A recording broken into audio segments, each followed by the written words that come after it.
You know Domino's for the pizza, the delivery cars, and hey, that tracker is pretty cool. But behind all that is a massive publicly traded company. Today, we're going to skip the commercials and slice right into the official numbers to see how the business is really doing. Let's dig into their report card for the third quarter of 2025. So that's the big question, isn't it? When a company is this huge and this familiar, you just kind of assume things are going well. But are they growing? Are they making a profit? And how in the world do they actually make their money? We're going to find the answers by looking at the one document that absolutely cannot hide anything, their official filing with the government. And that document is this thing, the Form 10Q. The easiest way to think about it is like a company's quarterly report card. This isn't some glossy press release. It's a legally required, super detailed breakdown of all the numbers. It's pretty much the closest we can get to the ground truth, and we're going to use it to figure out the real story of Domino's this quarter. Okay, first things first, let's get the big picture. We'll start with the headline numbers, the ones that give you a sense of the sheer scale of this business and which way it's headed. So, how much pizza and everything else did they actually sell? Here it is, the top line number for the third quarter. That's their total revenue before any expenses, clocked in at just under $1.15 billion.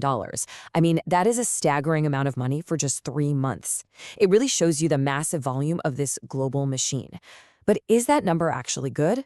To know that, you gotta have something to compare it to. And this is what puts that number in context. We're looking at this year versus the same time last year. And you can see sales are up from about $1.08 billion. That's a jump of over 6%. So the key takeaway here is the business is growing. More people are buying what Domino's is selling. But, revenue is one thing. Profit is a whole different story.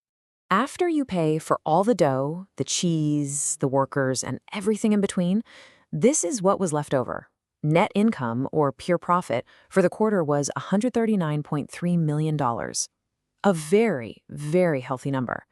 But there's a little twist to this part of the story. So get this. Even though sales went up, the final profit number is actually a little bit down from last year. So you're probably thinking, wait, does that mean the pizza business is struggling? No, not at all. The report actually shows that the profit from operations, selling pizza and supplies, was way up. The culprit was something totally different. An investment they have in their big franchisee in China lost some value this quarter. Last year, it gained value. It's a great reminder that the headline number doesn't always tell you the whole story.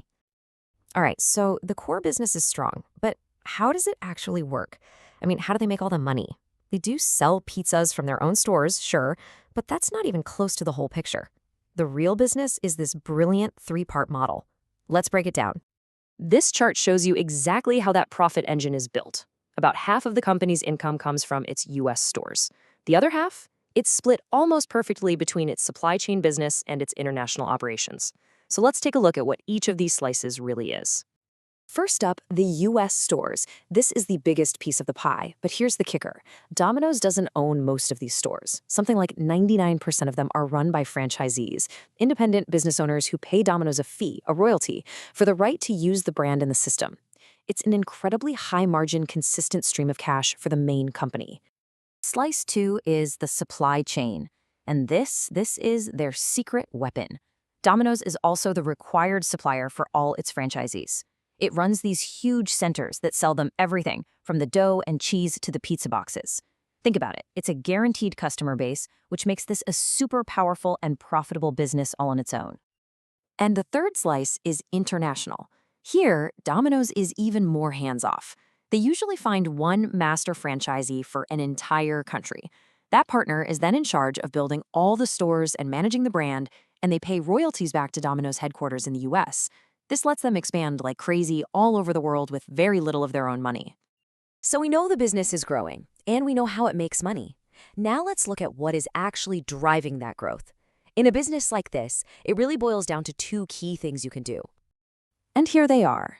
First, you can get your existing stores to sell more pizza this year than they did last year. In the business, they call that same-store sales. Or second, you can just open up more stores. That's net store growth. A really healthy company is going to be doing both. So, how did Domino's do? Let's start with same-store sales. In the U.S., stores that were open both this year and last year grew their sales by a very strong 5.2%. That's a huge indicator of the brand's health. It means people are coming back for more. But what's behind that number? The report tells us exactly why. This growth wasn't just because they raised prices. It was mostly because they got more orders. Literally, more people clicking buy. And they point specifically to a promotion they ran called the best deal ever. This tells you their whole value strategy is working. It's getting more customers in the door. And what about that second lever, opening new stores? Oh yeah, they did that too.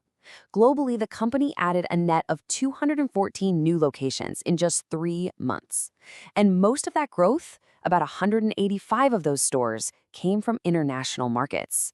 That just shows you the power of that master franchisee model we were just talking about. All right, so the business operations look really strong. Sales are up, profits from the actual pizza business are up, and they're expanding all over the place. But there's another part of the 10Q we have to look at, the balance sheet. This is just a snapshot of what a company owns versus what it owes. And for Domino's, it's a little unusual. Just take a look at these numbers. As of early September 2025, Domino's had about $1.66 billion in total assets. That's cash, buildings, equipment, everything they own. But they had over $5.6 billion in total liabilities. That's what they owe. Now, usually, you want your assets to be way bigger than your liabilities. So what on earth is going on here? This situation is called a stockholders' deficit. And for most companies, this would be a major red flag. But for Domino's, it's actually part of a deliberate, long-term financial strategy. The company has taken on huge amounts of debt, not just to build the business, but to aggressively return cash to its shareholders by buying back its own stock and paying out big dividends. It's a high-leverage model that is basically a huge bet that the core business will just keep pumping out cash. Okay, we've sliced through the revenues, the business model, the growth drivers, and that kind of wild balance sheet. So what's the big story that these numbers tell us about Domino's right now? Here are the crucial points. First, the core pizza business is absolutely firing on all cylinders. Sales are growing because more people are ordering, and they're continuing that relentless global expansion. Second, the business itself is just a beautifully designed 3-part engine that makes money in different ways. You've got the high-margin royalties, the captive supply chain, and that low-cost international growth. And finally, all of this is built on top of a really aggressive financial foundation that uses a ton of debt to reward shareholders. And that brings us to the final fascinating question. The company is executing its game plan brilliantly, growing sales and expanding its footprint. But at the same time, it's using this high-leverage financial strategy that really prioritizes shareholder returns. And that leaves us with something to think about. Is this combination a winning recipe for the long term? The 10Q gives us all the ingredients, but only time's going to tell how it all bakes out.